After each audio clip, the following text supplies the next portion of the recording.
doing these things. It looks like I'm a learner, but I've done this lots of times, honestly. Okay. So here we go. So who am I? Michael's introduced myself. What I'd like to do is I'd like to position this. Okay. So I was working at MBNA, and I was leadership development manager.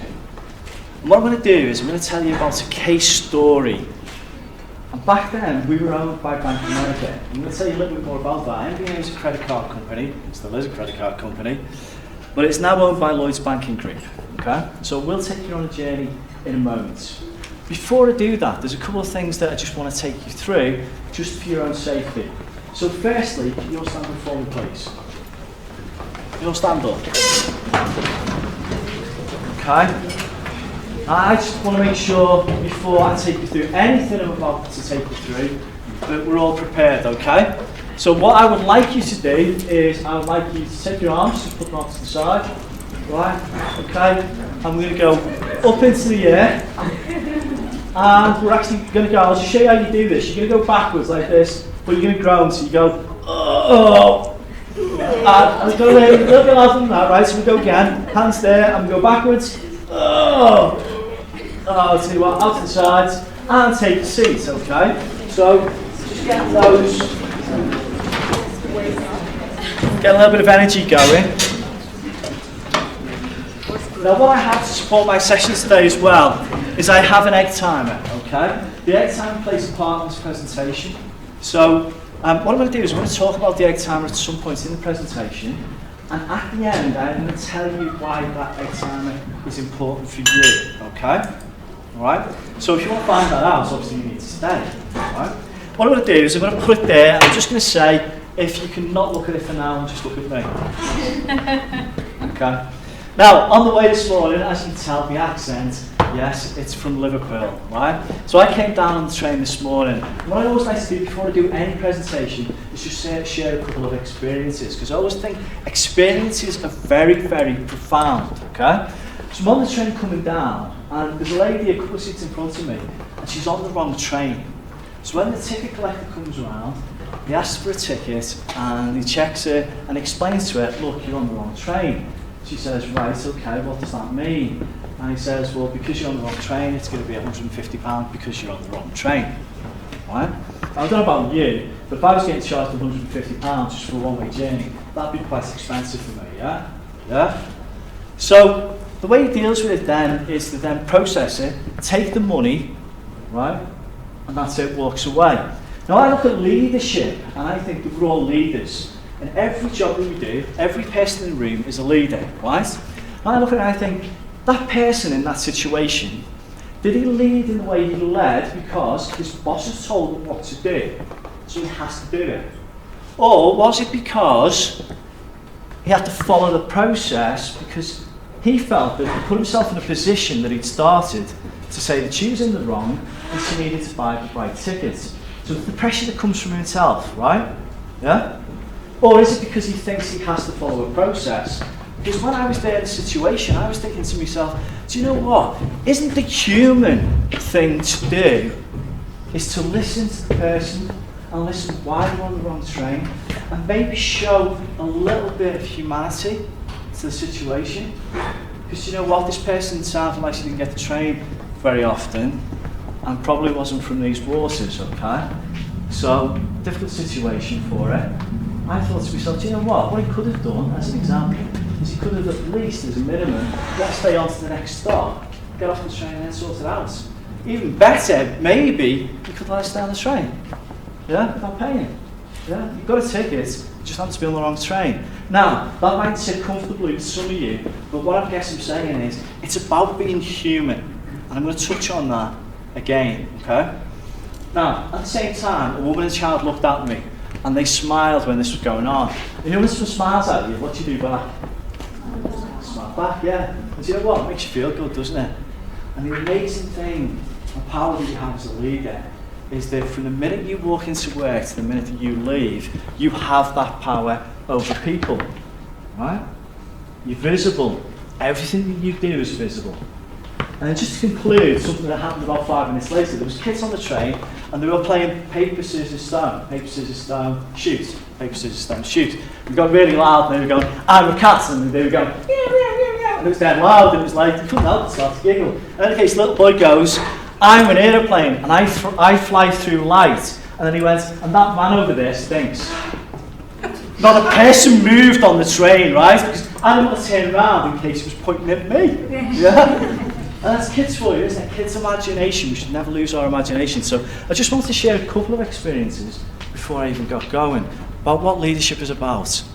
So I've worked in the financial services for 20 years plus for various organisations in different roles. Just to give you a little bit of context, but mainly specialised in leadership development, and this is the journey I'm going to share with you. Okay. Oh, it's temperamental, isn't it? Now, a quick lesson in leadership history. So, there's been some amazing leaders that we could look at over time. So we go back thousands of years ago, look at Alexander the Great. He led his troops into battle. He was visionary, he wanted to conquer the unknown world, and his troops followed him with a kind of passion that he had to do what he did. And there's the famous quote, Alexander wept when he worked out that he had no more worlds to conquer. Personally, I think they'd walked that far that they just needed a new pair of shoes. But that's not in the quote, okay? Then there's Genghis Khan. Genghis Khan ruled by fear. His family was killed at an early age, and he then ruled by fear. When you look at Alexander and Genghis Khan, there's kind of a towards a visionary leadership. And then there's this Genghis Khan, this fear, and then you actually look at motivation, it's kind of the carrot and the stick. And there's lots of ways that we can cut leadership. What I wanted to do is do it really, really simply, okay? If we go to the industrial age, well, 200 years ago, right? Back then, the boss had the power. Coercive command and control, okay? And that continued for years, right? What started to improve is factory workers wanted better working conditions, and that's happened over time, yeah? The boss had the power. It wasn't until around the 70s, or into the 80s, there was the advent of emotional intelligence. Emotional intelligence was then that leaders need to be in touch with the human aspect of people, manage emotions, manage people, have a greater level of self-awareness, right? But Corn and Ferry, who are leadership consultant specialists, say in this day and age, there are three things that leaders should be focused on. Those three things are authenticity, agility, and agency. Agency being a sense of purpose. So if you recruit leaders in the future, that's what you should be looking for, okay? But I will tell you now, across industries, we still see pockets of command and control leadership. It wasn't my organisation that I was working in, it was pockets. In some organisations, you will see hierarchical organisations that are command and control. So you've got to work against the inertia that currently exists. Now, today in modern companies, I was in Vienna in January, and there was a guy there talking called Perry Timms, and he said HR is at an inflection point at this point in time. And the reason he was saying that is he was saying that we need to put the human back into human resources, right? Because human resources in a lot of organisations has got to that static point where it's become a service, right? Whereas transformational HR in the future, it's about being an enabler to the business and a shaper of the business, yeah? And you look at organisations and you think, well, if you look at their HR, where are they right now? So if there was a spectrum, are you here as a service, quite static, or are you transformational? Whereabouts are you on that particular spectrum? Now let's talk about inertia and the inertia of organisations. Big organisations that have been in business for a long time, there will be this sense of inertia. Now what do we mean by it? We are a byproduct of the inertia of the times that we live in. We also become a byproduct of the inertia of the organisations that we work in. Right? The longer that you are there, the more institutionalised you will become in your thinking. Okay? Right? Stay with me just for now. Right?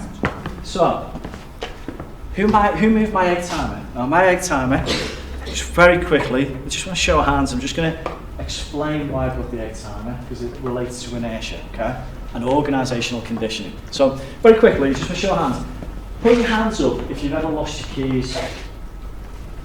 Okay, keep your hands up.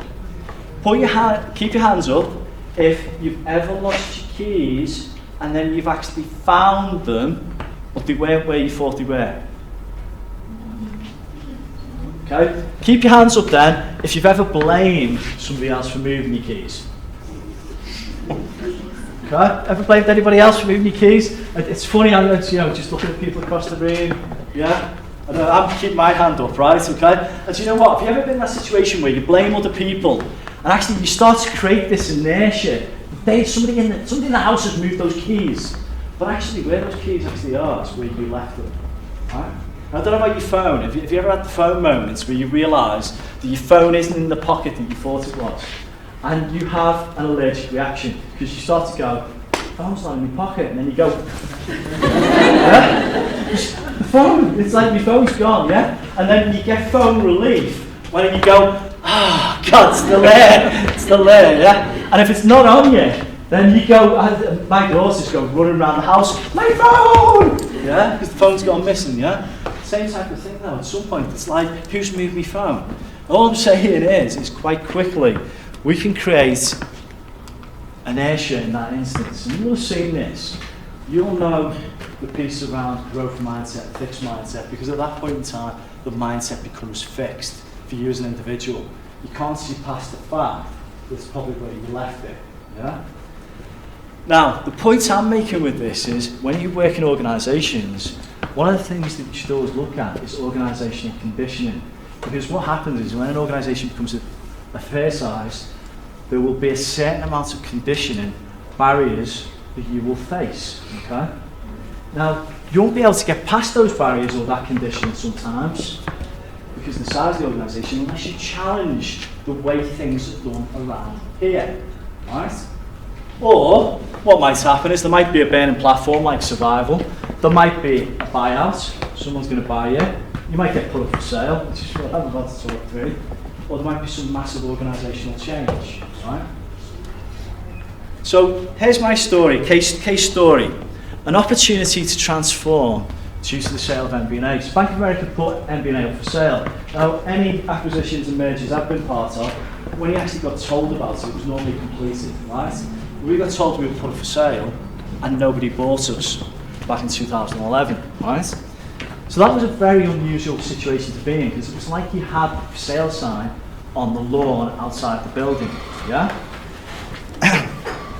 Now, when we find that out, obviously what we found out as well at the same time is the business was going to be put into maintenance mode. So when it was being put into maintenance mode, what we also understood is that parts of the business were going to be divested and that we were going to reduce in numbers. So we actually went from 5,000 people down to around 2,000 over a period of years, yeah?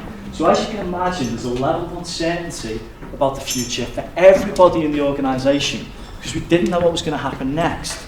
Right? And what happens is you get survivor syndrome, and the big issue for us at the time was around engagement. How do we maintain levels of engagement? How do we keep our top talent? How do we keep those that are critical in role during this period where the business is in maintenance mode? How do you do that? Well, actually what we did is we went to the parent, Bank of America, and we said, can we have some money and can we do things a little bit differently? With a very, very creative HR team, we were very fortunate with the CEO and the HR director to get ourselves in that position. Bank of America gave us the money. Now, here's a point for you, right? You should do this at any point in your career, in your life, or in the job that you're in. You should at some point say, if I've got a blank page right now, this point in the year, what would I do? What would I do different? Because if you don't do it every now and again, you get stuck in the inertia of the way things are done around here. You keep doing things the same way. Or you might keep doing things the same way because you feel like you can't challenge the way things are done. Right? Now, we have a blank page. Amazing to have a blank page. Terrible situation to be in.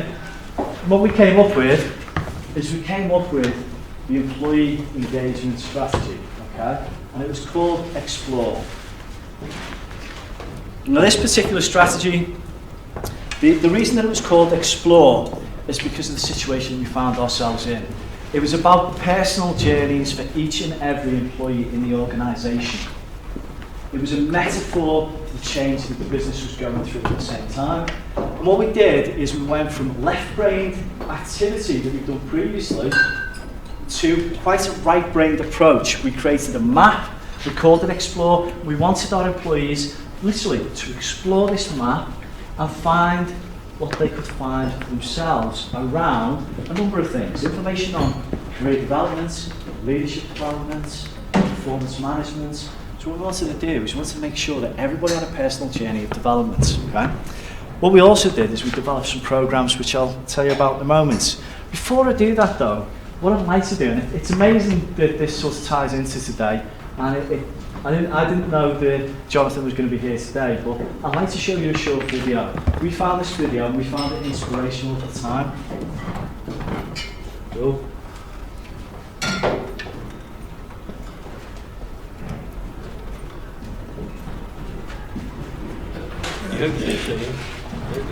Go again.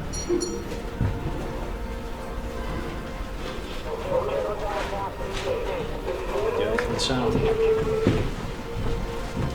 just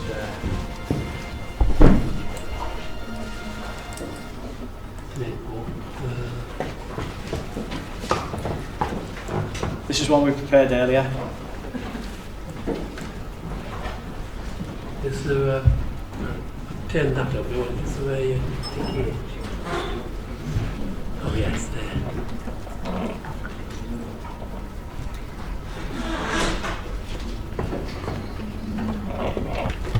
I love it when a plan comes together with technology. Right. We live in an age of technology now, don't we? Hey, Our phones. Paul. You there? Lovely.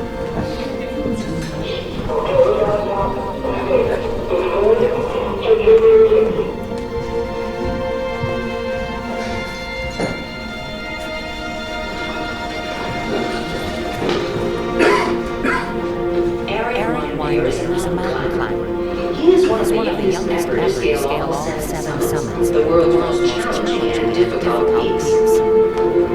McKinley, Kilimanjaro, Aconcagua, Vincennes, Everest, Elbrus, Kosciuszko. Everyone here is a world-class athlete. He is some of the light runs marathons, skis, skydiving, and paraglides. He is not a daredevil. He takes calculated risks and approaches each challenge with thought. He knows there will be failures, but he also knows that it is possible to touch the top of the world. Everyone is mine. But I got this. Isn't that amazing to think about what he's achieved, what he's actually achieved in his life, right?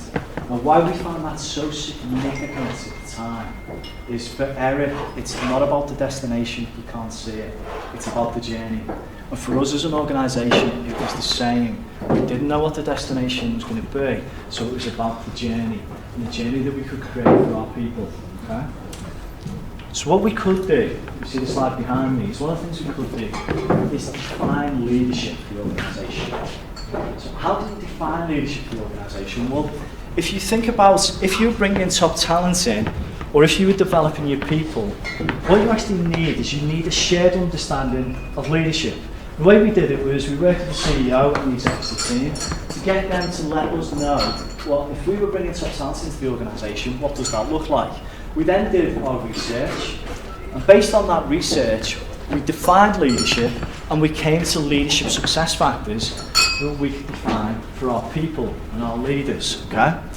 Aligned to the business strategy, what we say by future-proofing our leaders is because the aim of it is, if you're bringing in top talent, the top talent that you want to bring in is to develop the future of company that you're in, right?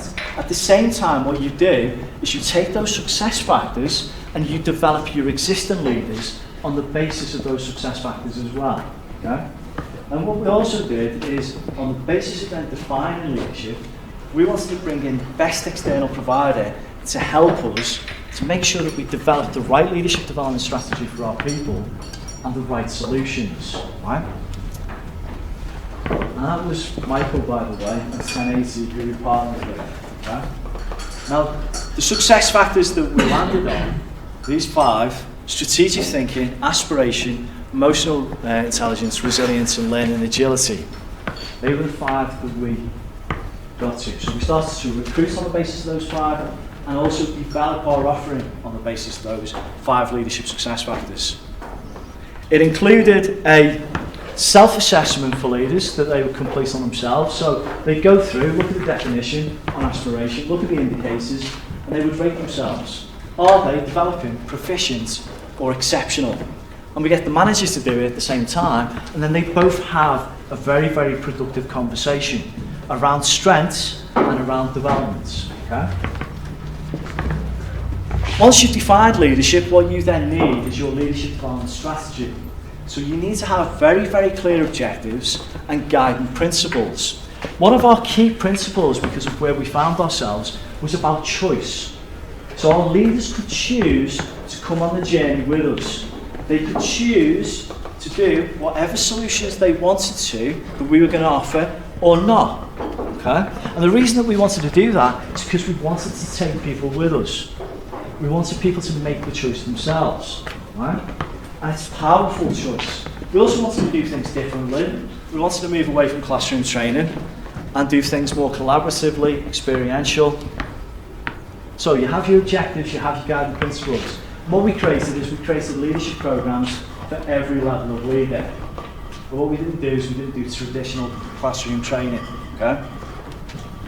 Nope. It's very, very temperamental. So what did we do? If you just look at the slide in front of me, we offered quite a wide range of different solutions. And as it says there, complete move away from classroom learning. So let me talk you through some of those solutions that we provided and gave our leaders a choice of. The first one was the Leadership Cloud, social media platform that leaders could tap into. Right? It was a choice. So whether they went on the Leadership Cloud, but what we did is we used it specifically as a leadership development tool. So if you want to come on the journey with us, get on the Leadership Cloud, because what we will provide you with is in-time content. We will provide you with content before, during, and after an event. Right? We will provide a resource of content that you can tap into around those success factors.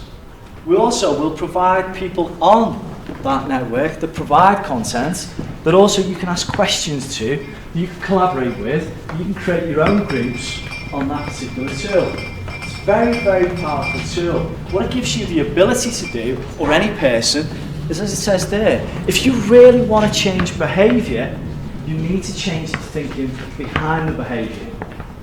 What I massively learned about the cloud was that it doesn't take the badge on your sleeve or your chest, that position senior in the organisation to make a difference.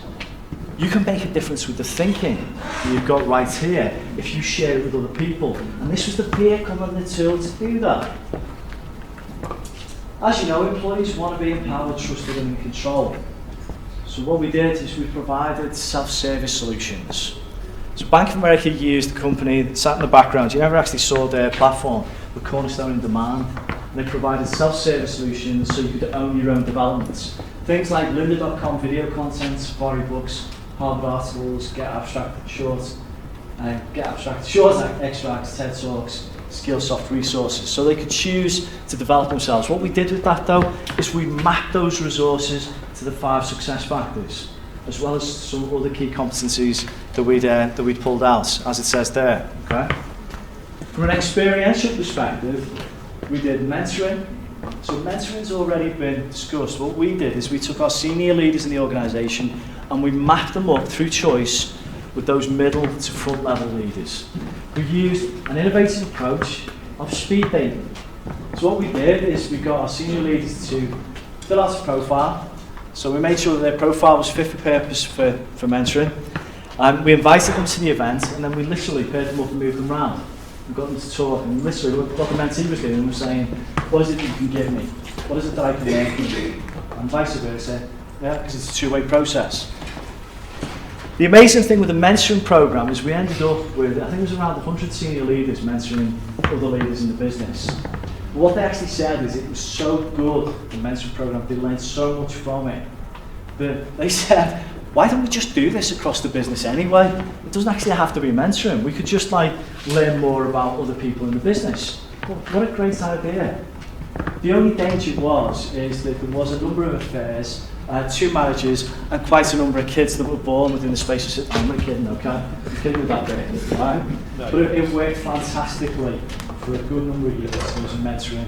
What we also used is action learning sets on key challenges in the business. Leadership challenges, we were running to digital as an organisation. So what we set is we asked leaders if they wanted to be in teams, come into a team of leaders, share your thinking. What we'll do is we'll set you a task. So what we'd like you to do is we'd like you to develop a digital offering, come up with a digital idea that we might implement in the next 2 years. What we did is we provided them quite a lot of information. We provided them with some speakers for inspiration. We then asked them to write an essay and then present that essay to us. And actually the winning teams then went through to a Dragon's Den. All experiential learning happened over a 12-month period. Another thing that we used was CSR, so working with charities, to get a group of leaders to work with the charity to help them with the direction the charity was going in, okay? But actually not just to help them, because what a charity does, they come to you with a to-do list. So what we want them to do is to question the charity and help them to think strategically, to really help them think about the direction that their business was going in. So it becomes a little bit of, yes, we'll do some stuff for you. You might even find some people in our business that can help you do that stuff. What we want to do is help you with your thinking at the same time. The reason that that's great development for leaders is because, you know what, a lot of leaders needed to think more strategically, and it's learning through experience.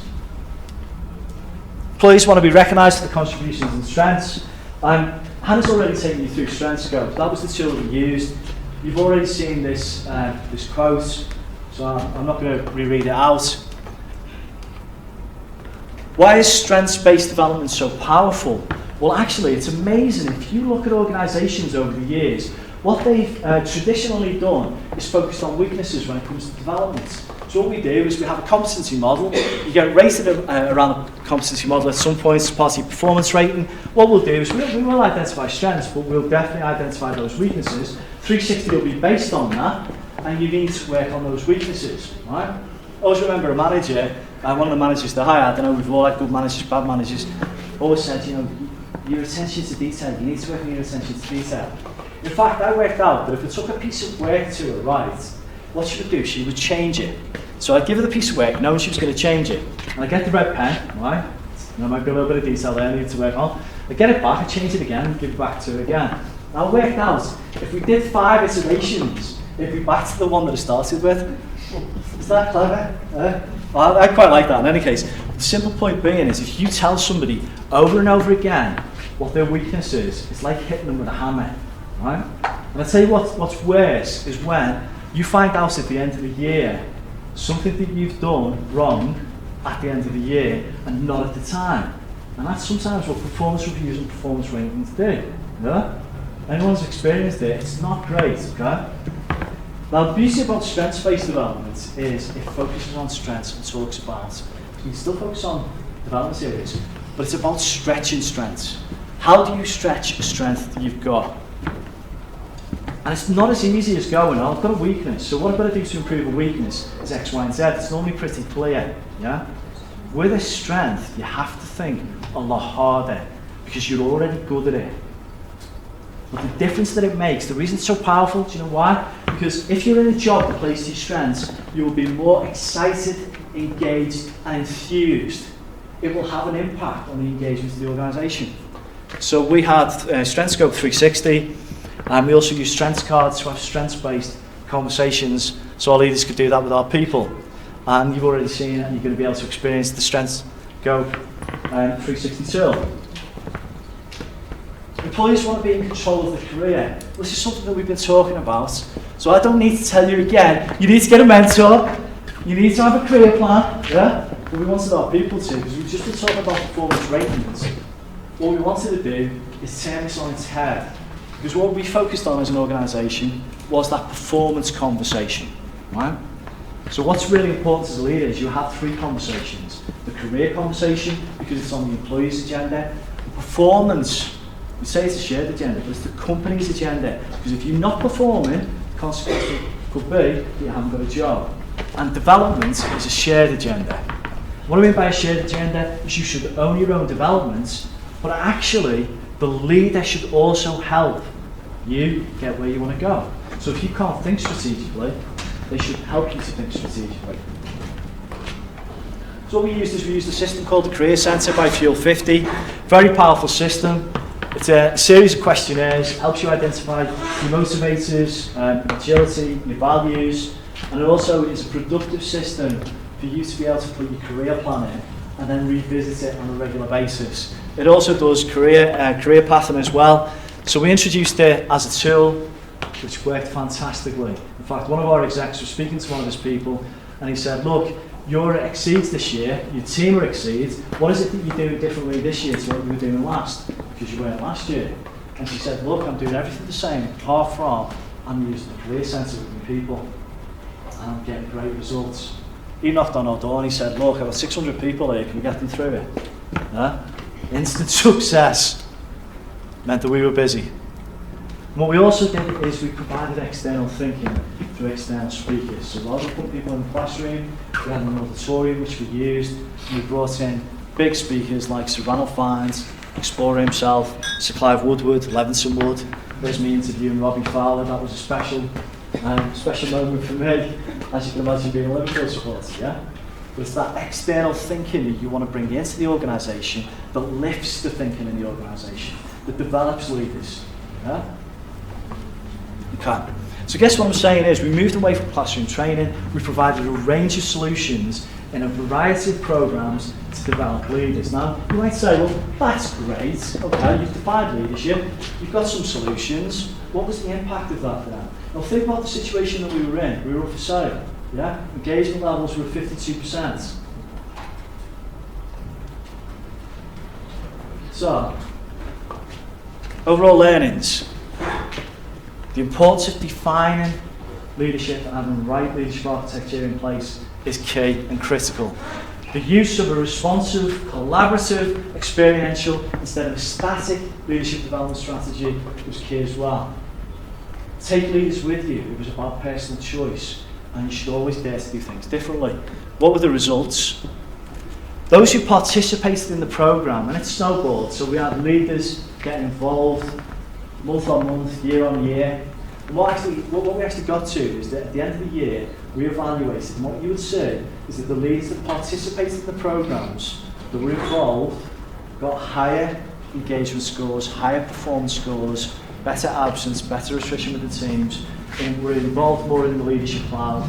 So we got positive results year on year, and that's why we continued with the programmes. More importantly, we went from 52% to 92% over 4 years with our employee engagement scores. Business profit continued to grow. We were a top 20 great places to work company, 2015 to 2018, and 5 years on the run, MoneyFacts credit card provider. There's the results, yeah? Now, just to provide a little bit of thinking, because where I think we were is going back to 2011. Now, I'm not saying that Bank of America doing anything wrong. I'm sure they've developed since 2011. What we had back then is Bank of America had a competency model and they had a static leadership development offering. What I was talking about before is 360, where you identify weaknesses. There's a range of solutions. You just help yourself. What we did is we provided transformational leadership development. It was responsive, it was in time. Whatever we needed to focus on from a business strategy perspective, we focused on at that time. So if we needed to be more resilient as an organisation, we focused on that leadership success factor. So, just a day in my life, because you're talking about the big picture. What is it, when I was leadership development manager, what is it that I actually did? Well, the day-to-day role, if you're interested, is analysis and evaluation. Did quite a lot of design each year on leadership development strategy. And it's about consulting with the business, but also with the best external providers that you can find. Partner with communications is absolutely critical. If you want to make anything happen, it's about communication. It's about communication in time. Delivery of events and solutions. I used to create quite a lot of content through our social media tool. Facilitation and coaching is required. I had the creative license, which was great, to develop leaders, and you should always have fun. Okay? Now, just a couple of things to leave you with, because I need to come back to the egg time, okay? And then I'll take some questions. So, when I was talking before about leadership, and if you think about the industrial age, command and control, to where we are today, well, I look at this and I go, there's a spectrum. So you can actually look at leaders in an organisation and say, are leaders at the moment in that organisation, are they in command and control? Is that what the organisation is made up of? Do leaders transact with their people? I give you something, you give me something. Do leaders inspire and create followers in your organisation? Or, that great quote, leaders create leaders. Well, I actually think we need to go one step further. Because what leaders should do is empower their people to be the leader they choose to be. Because everybody in the room is a leader. So when I manage a team of colleagues, it should be a team of colleagues. The team I manage and lead is a team of leaders. I need to give them empowerment, autonomy to be their best every day. So I'll come back to my egg timer, okay? The reason I use the egg timer is that as organisations or as people, is if we develop a fixed mindset, and it's so easy to do, because you know what? You know, when you think about life and life experiences, we are conditioned by every single life experience, so much so that we, at times, act on autopilot. And that's great, because it helps us survive, and we act without thinking sometimes. But actually, do you know what? If we continue to do that, and we don't stop to think, then there's a bigger danger, because we get caught up in the inertia of life. We get caught up in the inertia of organisations. And what happens is we become more like robots, because we act without thinking. And actually, you know what the irony in that is that there's so much research and development going on in technology for robots to be human when we're living in a generation where people are becoming more like robots. Now, what I will say to you, and what my challenge is to you, is you've got your career in front of you, right? And it's very, very easy to go into an organisation and very quickly become institutionalised. I would challenge you to continue to think differently. And when you do that, right, see the egg time turns over, it's not going to set, because you're going to challenge the way that you do things. You're going to have a career plan. You're going to know what direction you're going in. I love the philosophy of I can do, but I love even more I will. So say to yourself, write it down, what you will do in this life, and think about how you want to make a difference. Don't get caught up in the inertia of life. So,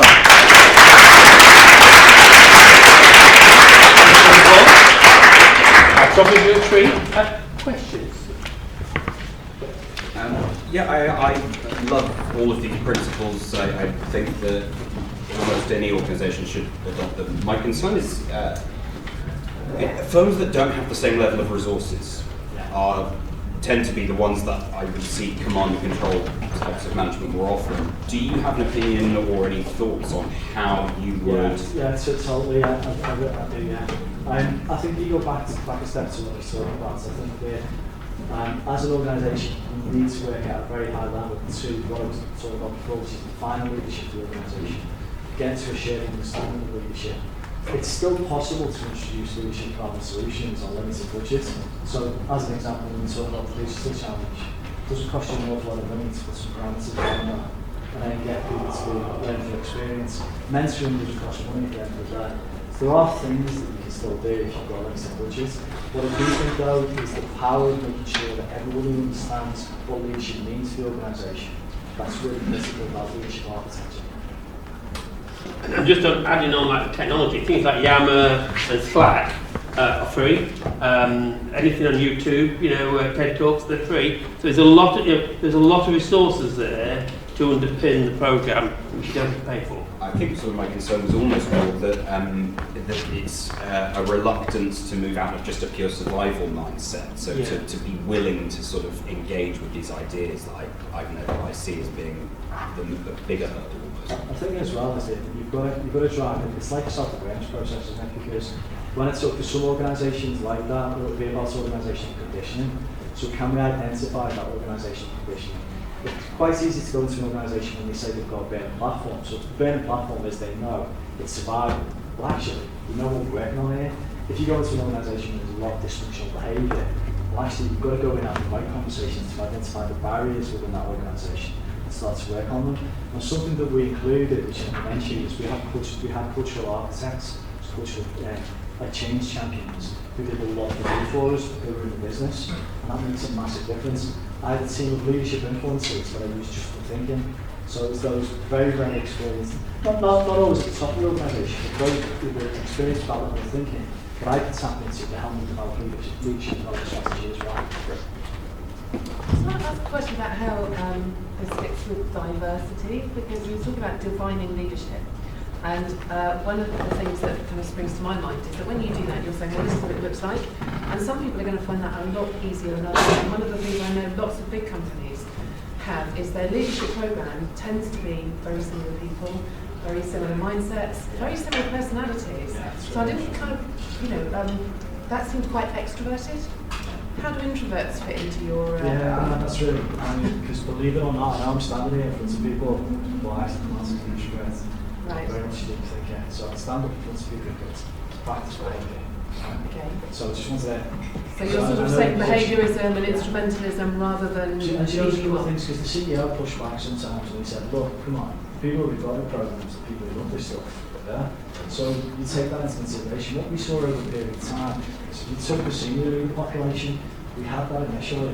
By the time we kind of finished the program and the lawyers had bought us, we had, I think it was around about 90% of our senior leader population involved, so in activity, on the cloud. So to go from what was that initial 20-25% of what you expect to be there, we ended up with 90%. So you go over a period of time, it does take those people you really need, who are passionate and want to get involved, and actually something else with it, and just happy over it. And don't get me wrong, when people go back and you share success stories, that's when you start to get the engagement. And engagement scores obviously came with it as well. From an introverted perspective, I do think that there's different solutions that you provide will appeal to different people. So working in a group with people might appeal more to your extroverts compared to the likes of the career centre. Questionnaires, you do questionnaires yourself, you're in control of your own career plan. So you're actually positioning tools as this is what it's going to do for you, but making sure both your extroverts and introverts are engaged with those tools as well. Does that help? Yeah. Any final questions? No? So if not, can we show our appreciation? The programme